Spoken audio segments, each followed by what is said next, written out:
El experimento ruso del sueño.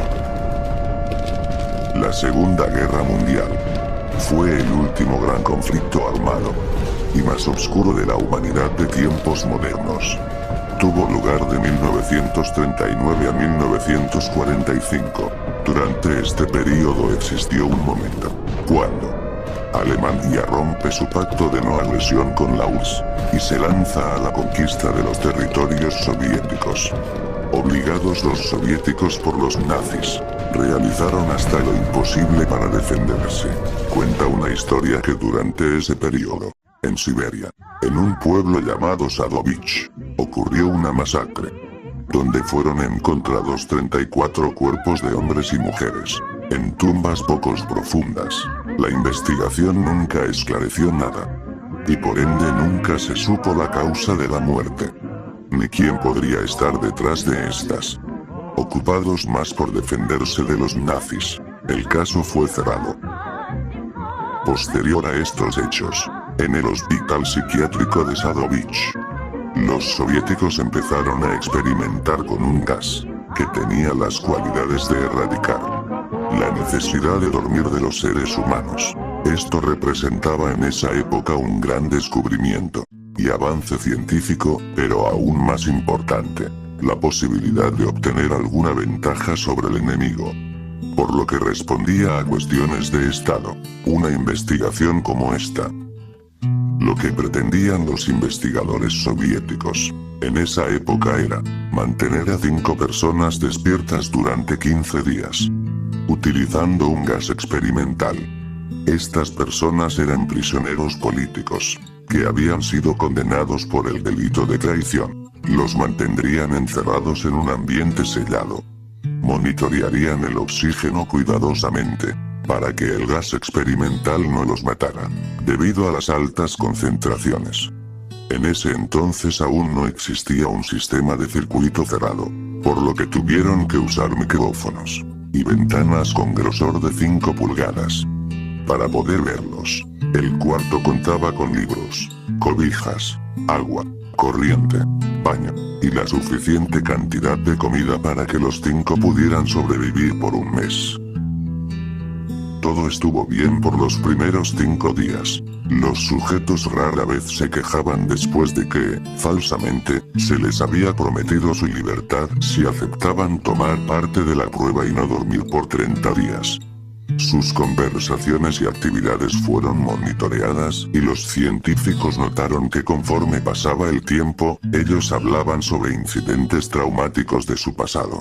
Después de 5 días, se empezaron a quejar de las circunstancias y eventos que los llevaron a donde estaban y empezaron a demostrar paranoia severa. Dejaron de hablar entre ellos y comenzaron a murmurar de manera alterna en los micrófonos.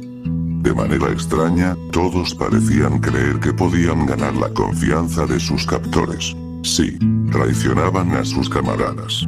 En un principio se creyó que esto era un efecto del gas. Pasaron otros 3 días y los murmullos también dejaron de escucharse. Los investigadores revisaban los micrófonos constantemente para asegurarse de que no estuvieran descompuestos, porque creían que era imposible no escuchar sonidos con 5 personas dentro. El consumo de oxígeno indicaba que los 5 debían seguir vivos. De hecho, el consumo de oxígeno indicaba rangos mayores, como si estuvieran dentro 5 personas que hacían ejercicio extenuantemente. En la mañana del 14º día, los investigadores hicieron algo que el curso de la investigación les tenía prohibido: llamar la atención de los prisioneros. Para esto utilizaron el intercomunicador dentro del cuarto, esperando provocar respuestas de los prisioneros, pues temían que estuviesen muertos, o en estado vegetal. Por el intercomunicador anunciaron: abriremos el cuarto para probar los micrófonos. Aléjense de las puertas. Acuéstense con las manos atrás en el piso. Se les disparará si no obedecen. Se le otorgará la libertad a uno de ustedes si hacen lo que se les ordena. Y ellos respondieron: no queremos ser liberados. Hubo gran debate entre los investigadores y fuerzas militares que financiaban el proyecto, sin poder provocar más respuestas utilizando el intercomunicador. Finalmente se decidió abrir el cuarto a la medianoche del día número 15. Se limpió el gas del cuarto y se llenó de aire fresco.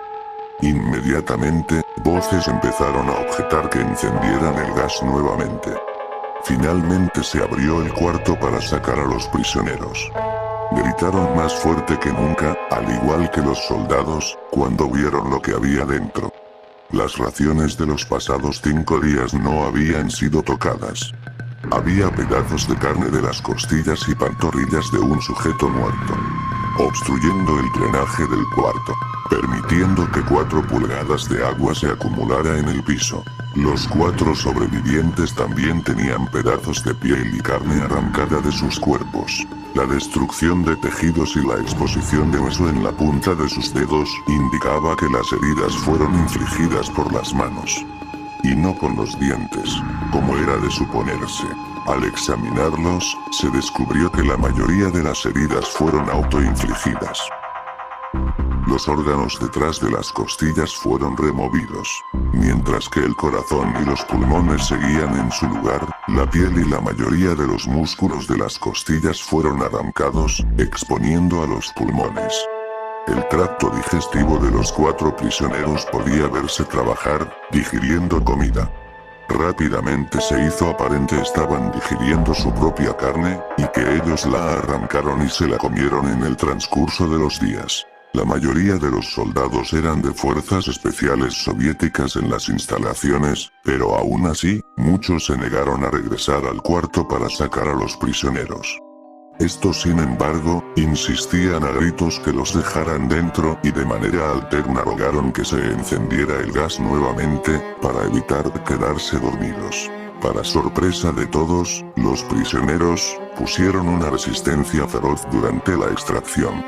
Un soldado ruso falleció cuando un sujeto le mordió el cuello, otro fue gravemente herido cuando otro de los prisioneros le mordió la arteria femoral de la ingle. 5 soldados perdieron la vida, en total si se cuenta aquellos que se suicidaron en las semanas posteriores al incidente. Durante la lucha, uno de los prisioneros dañó su brazo, sangrando de manera profusa. Intentaron sedar al sujeto, pero fue imposible. Se le inyectó más de 10 veces de la dosis humana tolerada de sedantes, y aún así luchó como un animal acorralado, rompiendo las costillas y un brazo a un doctor. Se veía latir su corazón al máximo, mientras se desangraba, y continuó gritando y atacando a quien se le acercara, repitiendo la palabra más, una y otra vez, cada vez más débil, hasta que cayó en silencio. Los otros 3 prisioneros sobrevivientes fueron inmovilizados fuertemente y llevados hacia instalaciones médicas. 2 de ellos demandaban continuamente más gas para permanecer despiertos. El más herido de los 3 fue llevado al único cuarto de cirugía que había en las instalaciones para intervenirlo. Al igual que el otro prisionero, presentaba una alta tolerancia a los sedantes. Los médicos llegaron a pensar que en algún momento del experimento se habían vuelto inmunes. Se necesitó una gran cantidad inimaginable de sedantes para poder controlarlo, pero al momento que sus ojos se cerraron, su corazón se detuvo. En la autopsia, se encontró que en su sangre había 3 veces más la cantidad normal de oxígeno. Entre los prisioneros sobrevivientes se encontraba el primero que gritó del grupo. Con sus cuerdas vocales destruidas, él no pudo objetar la cirugía, y solo reaccionaba agitando violentamente la cabeza en desacuerdo cuando se le administraban sedantes. Afirmó violentamente con la cabeza cuando alguien sugirió en hacer la cirugía sin anestesia, y no reaccionó durante la misma, que duró 6 horas, en la cual se intentó reemplazar sus tejidos abdominales y cubrirlos con lo que quedaba de su piel. El cirujano afirmó que era médicamente imposible que el sujeto siguiera con vida. Una enfermera aterrada que ayudó en la cirugía, comentó que la boca del paciente formaba una sonrisa cada vez que sus ojos se encontraban. Cuando la cirugía terminó, el sujeto miró al cirujano y empezó a hacer sonidos fuertemente, como tratando de hablar. Asumiendo que esto era de gran importancia, el cirujano le entregó un papel y una pluma, para que el paciente pudiera comunicarse. Sigue cortando, escribió. Se le hizo la misma cirugía sin anestesia a los otros dos sujetos. Se les tuvo que inyectar un fármaco para paralizarlos, pues ellos reían constantemente, y le era imposible realizar la operación al cirujano. Una vez paralizados, solo podían interactuar con sus ojos. En el momento en que pudieron hablar nuevamente, exigieron una vez más el gas estimulante. Los investigadores trataron de averiguar por qué se lastimaron de esa forma y por qué querían el gas nuevamente. La única respuesta fue: debemos permanecer despiertos. Se reforzaron a los 3 prisioneros y los devolvieron al cuarto, a espera de su destino. Los científicos, enfrentando la furia de sus benefactores militares, por haber fallado las metas del proyecto, consideraron dar eutanasia a los prisioneros. El comandante, un KGB, vio potencial en el proyecto, y en su lugar decidió ver qué pasaría si ponían el gas nuevamente. Los científicos se negaron rotundamente, pero al final, tuvieron que aceptar. En preparación para ser sellados nuevamente en el cuarto, para sorpresa de todos, los 3 dejaron de pelear en el momento que se dieron cuenta que los regresarían al gas. En este momento, era obvio que los 3 estaban haciendo un gran esfuerzo por mantenerse despiertos. Uno de los prisioneros, estaba murmurando una canción. El sujeto mudo, peleaba con sus ataduras de piel. El último sujeto, mantenía su cabeza en una almohada, y parpadeaba rápidamente. Mientras se le colocaba un electroencefalograma, para monitorear sus ondas cerebrales. Con sorpresa los doctores observaron que eran normales. Algunas veces, incluso, aparecía una línea recta de manera inexplicable. Parecía que repentinamente sufrían de muerte cerebral. Mientras analizaban los datos, una enfermera notó que los ojos del sujeto se cerraron. Sus ondas cerebrales cambiaron inmediatamente por las de sueño profundo, luego se pusieron rectas, y de manera inmediata, su corazón se detuvo. El único sujeto que quedaba que podía hablar comenzó a gritar para que lo encerraran en ese momento. Sus ondas cerebrales mostraban las líneas rectas del sujeto que acababa de morir por quedarse dormido.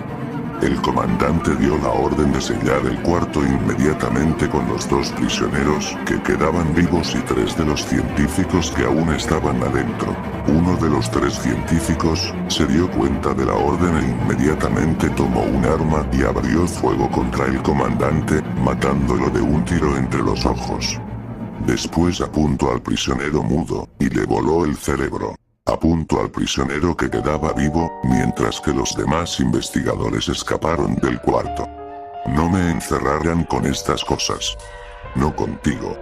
Le gritaba al prisionero que estaba atado al camastro. ¿Qué eres? Necesito saber.